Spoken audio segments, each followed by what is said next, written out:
You just framed it for us. Dude, that big? Y'all, do you understand that if we could just go back 50 years, there are basically no black and brown people here in this room.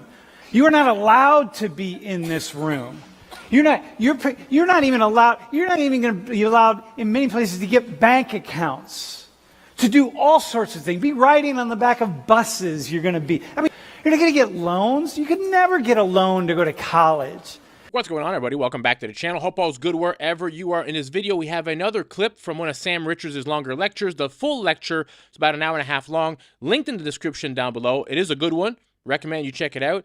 In this video, we're going to look at a small clip where they talk about, is racism a big deal in today's society? Let's get into it.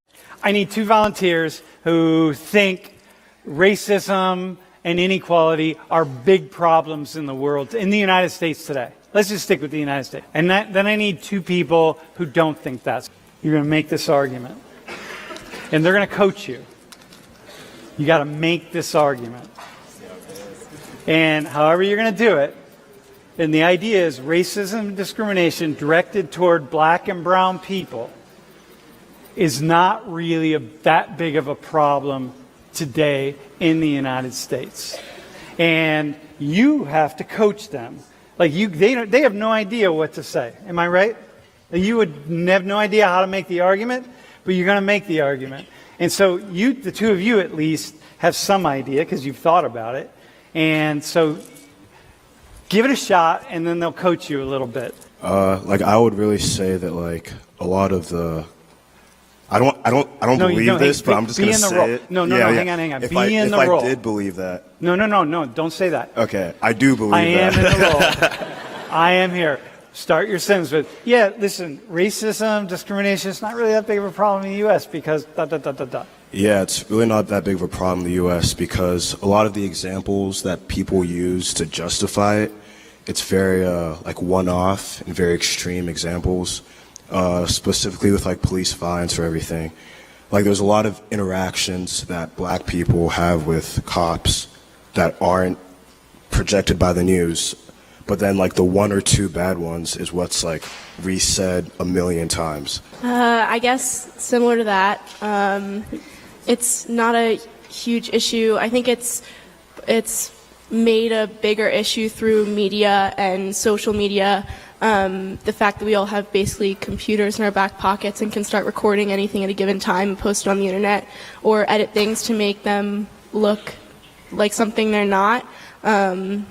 So a lot of what you see is fake news, I guess. I believe that racism is not an issue because we elected a black president, and we have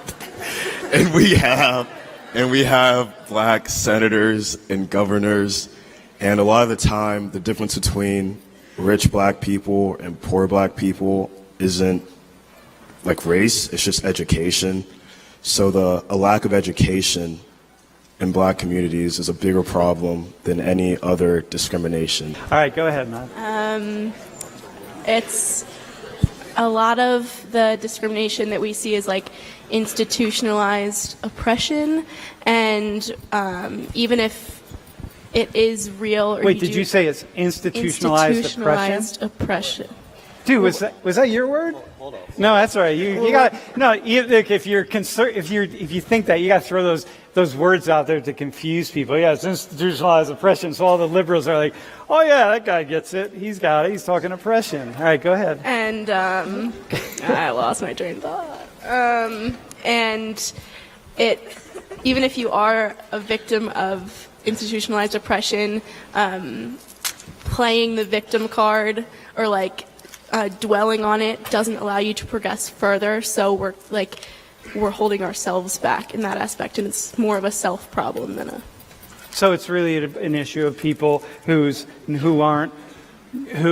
have given up at some level their individual I just think that motivation. The world is against them. Mm-hmm. Okay, right. To overcome the odds that are against. Another one that I believe is that it's definitely not a big issue in the U.S. compared to other countries, because in almost every country you can find some sort of persecuted group, and specifically in the U.S., the persecuted group, if you're talking about black people, has a lot of like power against like if you say someone's being racist towards you, like you can like have a way to like hit them back.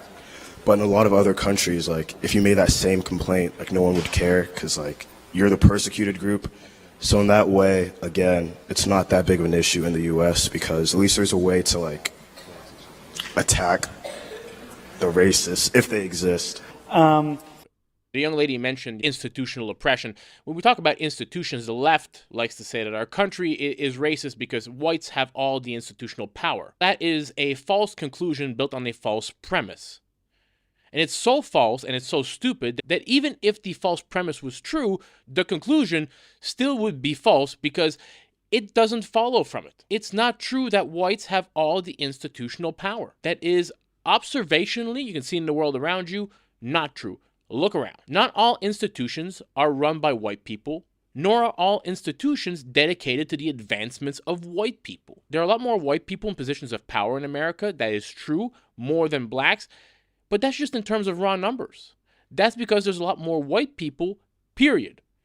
Black people account for 13% of the population. A minority of the population is going to be a minority in most institutions at all levels. That's just a mathematical inevitability. Whites don't have all the institutional power. We did have a black president, after all, for 8 years. Now, you can scoff at that if you want. If you're a leftist listening to this, you can roll your eyes about it. But the fact is that you cannot say black people don't have institutional power when the most powerful man in the country for 8 years was a black man. That claim makes no sense, and it becomes quite incoherent when you talk about laws. This is something I've talked about a lot on this channel. Laws are not constructed to advance white people in America. The opposite is in fact true because there are no laws that explicitly favor white people, no laws, zero in the whole country, but there are laws like affirmative action that disfavor white people. But you cannot provide an example of affirmative action type of thing, type of law that explicitly favors white people. It does not exist. So saying that would be factually wrong. Let's get back to the video. People who are in minoritized communities, right? They actually, ironically, have been empowered a great degree in the United States by being able to identify and isolate and say something about the things that happen to them, and then it can be a real problem, like end up on the front page of CNN. That, you know, Sam Richards and so, well, maybe not CNN, but the Collegian, that Sam Richards discriminated against someone in class because whatever, he's a racist. Like, oh my God, that's like a headline on it.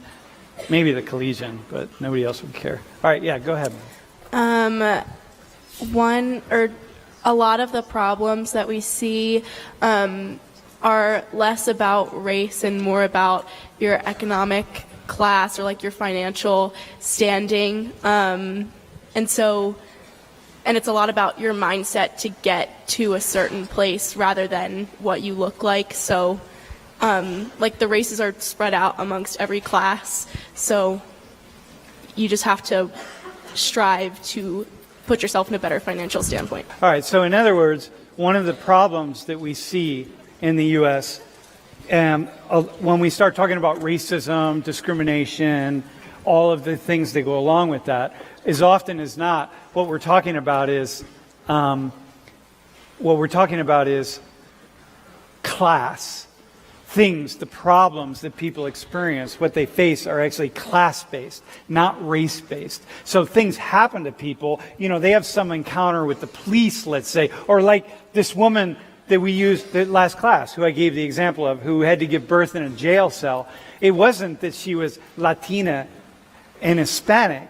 The issue was that she was poor. Had she been rich and Hispanic, or rich and Native American, or rich and black, or whatever, she probably would not have given birth in a jail cell. That's what you're saying. All right, that's a good point. Fair point. All right, bro. The last one we talked about was like with employers and everything.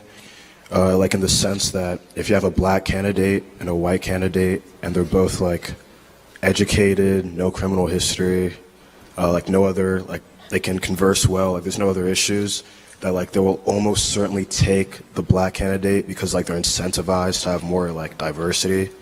And like in the same way with like colleges, like if you have like a white person and a black person with like exactly the same qualifications, like in many ways like there's incentives to pick the black person, which in a way like offsets any like possible institutionalized racism. So in other words, hey, by the way, let me just say that these aren't Sean's ideas. You're feeding him ideas that you know, right?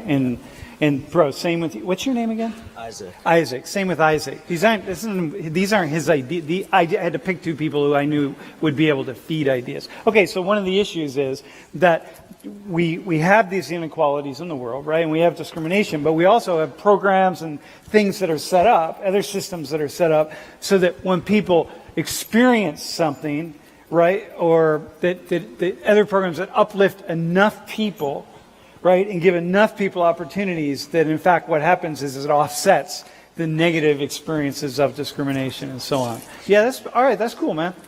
All right, go ahead. Racism is something that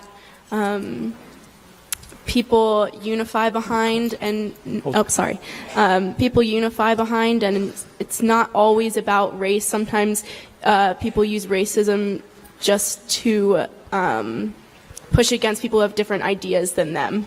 Dude, awesome. Guys, sorry to stop it here. If you enjoy these videos, please smash that thumbs up button. It really does help, and it really does go a long way. And if you're not subscribed to the channel and this is not your first time here, hopefully this will be the day and the video that I can earn your subscription with. Let's get back to the video. Yep, exactly. So sometimes what comes out, in other words, all right, so sometimes when people start talking about race and racism and discrimination, it seems like they're talking about race, but in fact what they're really talking about is power.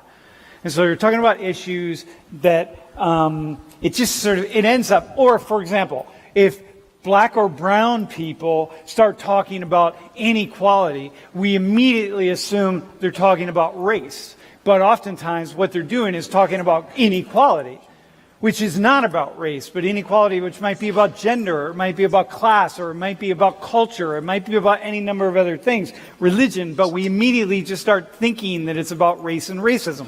So in other words, to follow up on that, so what you're saying, in other words, is that a lot of times we keep seeing headlines about racism and discrimination and so on, but that's not what the issue is, really. It just comes out that way. So how about just kick one out about what the Nigerian, the kinds of things the Nigerian community says about the black American community? Like one of like the like craziest statistics is like one of like especially immigrants, like immigrants from Nigeria, are one of like the most highly educated people in like America, like with like graduate programs and like bachelor programs. Like they actually hold the most like advanced degrees, and that kind of goes against the point of like if there was racism, because like we're the same color, but like we don't often experience the same challenges. So obviously race can't be the only thing if we look the same. Okay, so in other words, okay, so here, let me kick it out. Let me just expand on that a little bit. That's good. So in the United States, the most highly educated group of immigrants, so immigrants come to the U.S. from all over the world, right? Lots of different places. All continents. Every year. In spite of what Donald Trump would like in some places, they're just coming from everywhere, okay? Legally, illegally. Well, he's just trying to stop people coming without documents. So in fairness. So people are coming from all over the world. The people who are coming and who are most educated, who are most likely to have not only college degree but advanced degrees, are coming from Africa. And within Africa, Nigeria is one of the highest. The actual highest is Egypt, by the way. Egyptians are the high. I think it's 65% or 67% of Egyptian adults in the United States have college degrees. But coming from Africa. So it's like, wait, you don't, most people, until you say you were Nigerian, most people in the class assume you were African American probably. Except Nigerians, because they know who you are, right? Dude, and so like, wait, hang on. But that's not happening in his, why is his community doing so well? Like, what's going on? What's happening in his community? What's happening for him that, he's liable to do, he's probably going to do quite well here at Penn State and move on and have advanced degrees and make a lot of money. So what's with that? Where's the discrimination if that's happening? You got to go a little deeper in the argumentation. So, relatively, we are a young, nation. And It's only been a few decades since like Jim Crow laws have been sort of extinguished. So if you think about it in that sense, we're getting there compared to other like older countries. Exactly. So what do you need to know? So here's the question. Exactly. Even compared to here. Look, it's not that big of a problem today. So here's the deal. You ready? Think about what the statement is. Think about how you interpreted it. Think about what it is. Not that big of a problem today. What do you mean by that big? What do you think I mean by that? That's the first thing you should say in your minds is, wait, what do you mean that big? Because that big, how you define that big is huge. And so Sean, for example, so Sean and I were talking the other day, we had a long conversation, and we were talking about all the people in his organization, Turning Point, and they have views from all over the world, and there are different perspectives, and they're arguing about all this, and his views are just, at some point you're going to talk. Right now you're just on mute, because I just need other people to talk. But like, dude, this guy is like, so immensely complex in his views of the world, just like me, right? Like mental illness status. Like thinking thoughts from everywhere, like drawing from everything. Okay, maybe you're going to get there, bro. Right now you're all right. But you start with that big. And so if he takes the mic and says, yeah, well, I don't really think racism and discrimination against black and brown people is that big of a problem. Many of you would be, boo, whatever, right? But the question, why would you say, you don't know what he means by that big. You just framed it for us. Dude, that big, y'all, do you understand that if we could just go back 50 years, there are basically no black and brown people here in this room. You are not allowed to be in this room. You're not even going to be allowed in many places to get bank accounts, to do all sorts of things, be riding on the back of buses. You're going to be, one thing after another after another. You're not going to get loans. You could never get a loan to go to college. So it's like, with that big of a problem, it's like, well, in the context of so many other things, yeah, it's not really that big of a problem. But how many of us did that? How many of you went right there immediately and thought, well, what do you mean by that big? Because that's the key right here. And did anyone go there? Did anyone start your thinking when I put that up there and say, well, hang on, what do you mean that big of a problem? Because otherwise, what goes on is you meet Sean and, you start talking to him and you start arguing. But he says something, and then you start arguing about, what do you mean it's not that big of a problem? And pretty soon you're arguing one thing over here, right? Like the two of you would be. He's just arguing another point, meaning I don't know, it's really not that big. But you see it's this privileged white guy. So he doesn't get it. He's denying all the things that are happening. The dude might be an absolute scholar on the civil rights movement. He might know more about inequality in the United States than all of us put together. And he's saying, yeah, it's not that big of a problem. And we don't even bother to even ask, dude, what do you mean by that big? Because that says everything. And then we just start going. And so, because the truth is, it's really not that big of a problem.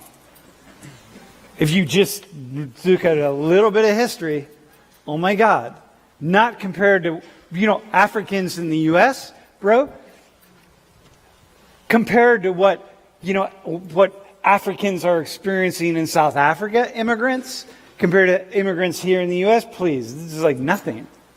What's happening on our southern border is nothing compared to what immigrants are experiencing. It's a good example when Sam Richard talks about, look back at 50 years ago, is it a big problem today? And you look at the rest of the world, where there's still slavery, what is it, 20 to 40 million slaves still in the world today? And you look at classism based on the whiteness of your skin in, say, India or even in places like the UAE. Was there a time in history that America was racist? Absolutely, but we abolished it. And we're at a point now that after the civil rights movement, everybody has the same opportunity. Are there going to be individual people that are racist? Yes, but America is not an institutionally racist country. Everybody at some point in your life, if you live long enough, if you travel the world, you're going to experience racism. This might be in your home country, this might be in a foreign country, but there's a good chance that you will experience it. Whether you're white or brown or black or Asian, Indian, it won't matter. But just because some individual people are racist, it doesn't make the country itself racist. It doesn't make our institutions racist. It doesn't make the system inherently racist,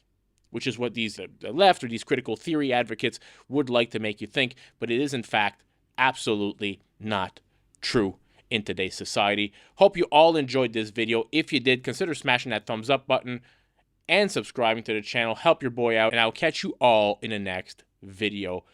Peace out, everybody.